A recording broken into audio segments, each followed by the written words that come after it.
Good morning guys, good afternoon, good evening. Ito na naman tayo.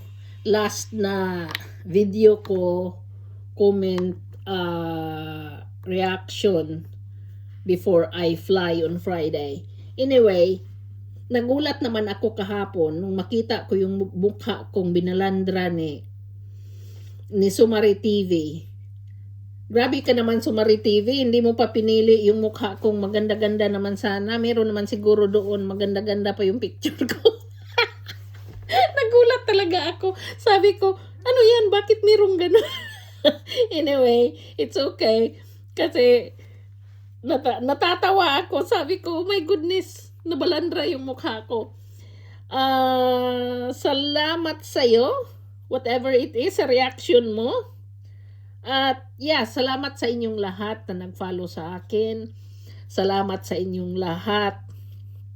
And as I said, whatever amount I earn in this, hindi ko makuha. Hindi ko alam kung kailan makuha o makuha ko ba yan, kung paano ko ayusin itong Google ko. Sayang yung pera, malaki-laki na. So anyway, yung reaction ko, lahatin ko na yung nakita ko sa live, nakita ko sa pag-flex ni Krishna sa bagong bahay niya na ongoing. Alam mo, ang saya-saya lang niya talaga, pero I understand kung bakit ganun siya ka-excited dahil kung ako man nanood sa video niya na nag-flex siya doon sa development ng bahay niya. Ang ganda talaga pag natapos yung bahay niya. At I know, Chris, na ang pagpagawa ng bahay is sakit talaga sa ulo. Kasi marami kang bibilhin ng mga bagay-bagay, pero at least alam mo yung stage by stage ng paggawa niyan. Ako kasi, diniretso ko na yung akin kasi umiiwas ako sa sakit ng ulo. So anyway, I'm happy for you na sa buong buhay mo is nagkaroon ka ng, isipin mo na lang na regalo mo yan sa birthday mo.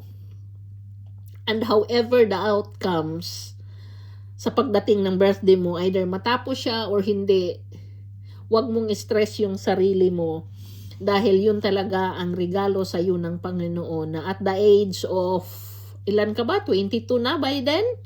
Nagkaroon ka ng bahay na ganyan. Kasi ako, yung unang bahay ko, I was still single at that time, edad ko 28. So, mas maganda yung sa'yo, 21 ka, 22 ka, nagkaroon ka ng bahay. At ang ganda lang kasi nandyan ka sa tuktok ng bundok, tapos naka-overlooking, kapi-kapi. Alam mo, ang ano yan, ang ginhawa lang pakinggan, tapos lalo na yung dadapi sa'yo yung malamig na hangin. Alam mo yun, napaka-fresh ng hangin banda dyan dahil nandyan ka nga sa bundok. Kaya, exciting na isipin na meron kang bahay na napatayo at sa pag nagkapi-kapi ka na niyan, iisipin mo yung lahat na pinagdaanan mo. Alam mo, Day, makapag-thank you ka talaga from the bottom of your heart sa Panginoon at alam kong it will happen very soon. So, I'm so happy for you and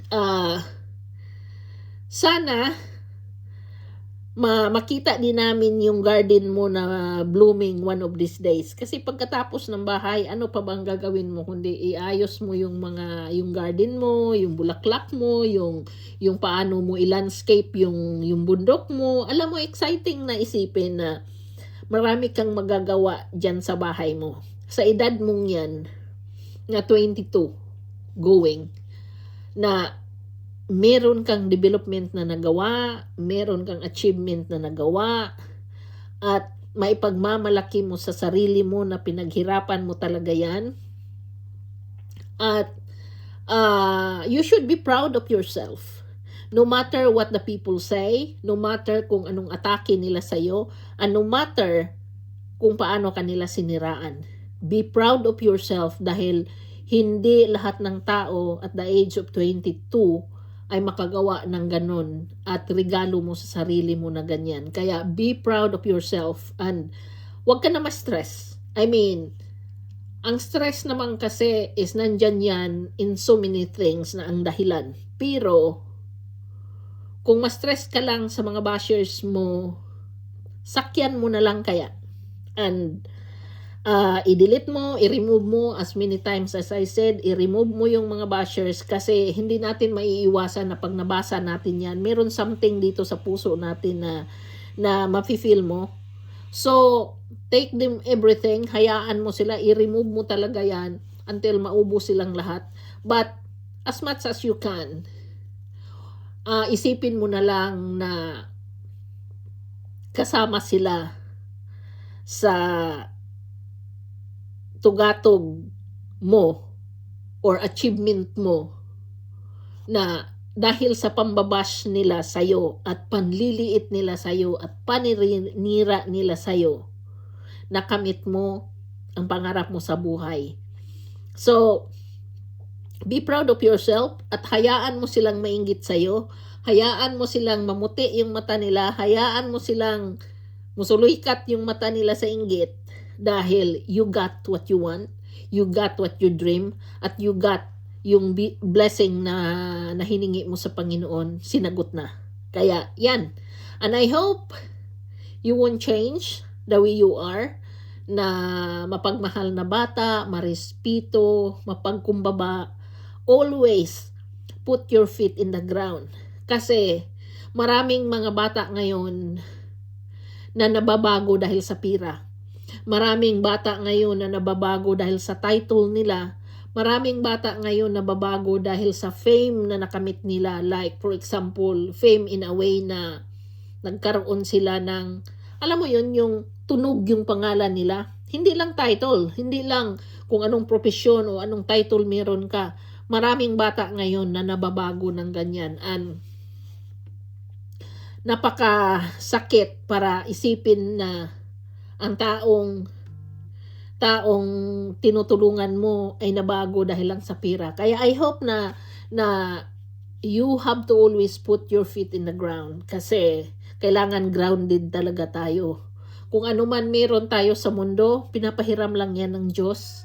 At kung ano man meron tayo ngayon, kahit gaano pa yan karangya, is hanggang dito lang yan sa mundo, hindi natin yan madadala sa kung saan man tayo papunta after this life. So, always put your feet in the ground. And no matter anong makamit mo, huwag mong kalimutan ang mga taong tumulong sa'yo. Huwag mong kalimutan yung mga taong nandyan sa paligid sa'yo.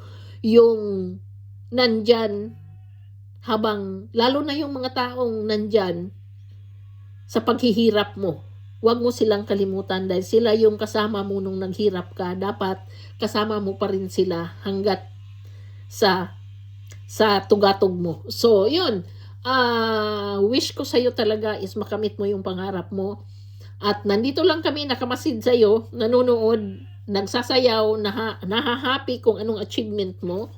And to all my subscribers, yung sa una pa, ngayon at bago, umabot na ako ng 8,000 plus, 500 na siguro. Maraming salamat sa inyong lahat sa tiwala. At I'm happy na nandyan kayo. So, see you sa sunod kong update. Nandoon na ako sa Bohol. Bye!